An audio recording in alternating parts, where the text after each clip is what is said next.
Je sais pas, parce que là je vais être bateau, alors je vais dire c'est un beau voyage, je sais pas quoi. J'ai pas envie.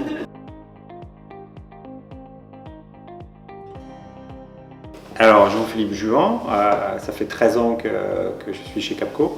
J'ai une double casquette en fait, je suis à la fois un rôle de PM sur plusieurs missions, je peux être amené à suivre plusieurs missions en delivery, et une casquette, un rôle de business developer.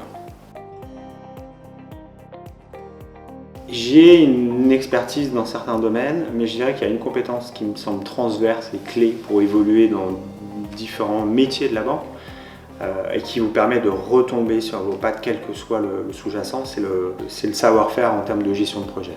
Ce savoir-faire, ça vous permet de structurer un projet, quel qu'il soit. Le structurer, ça veut dire le cadrer, définir une structure, une gouvernance, une timeline, etc. Ça, c'est vraiment de la gestion de projet, où on parle de gestion de programme pour des choses à taille plus significative.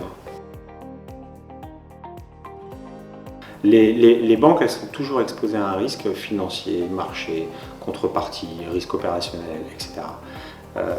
Donc le rôle des risques contrôleurs, c'est de veiller à monitorer, encadrer ces risques pour s'assurer qu'ils ne prennent pas une dimension plus forte que ce que la banque est capable d'accepter.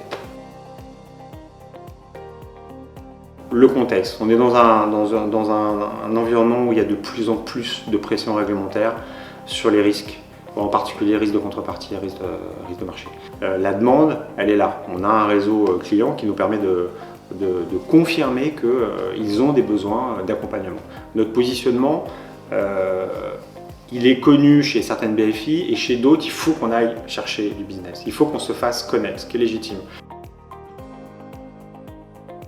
La matière première d'un cabinet de conseil, c'est ses consultants. Donc, le challenge pour nous, c'est d'aller chercher ces profils qui sont plutôt rares. C'est-à-dire qu'on parle d'équipes qui sont très spécialisées, donc ce n'est pas forcément des profils faciles à chercher.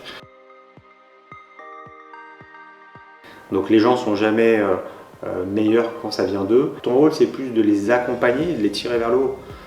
De manière assez modeste, mais je ne sais pas comment fonctionnent les autres cabinets, mais je dirais la spécificité au sein de Capco, et en particulier cette practice, pour moi c'est ça.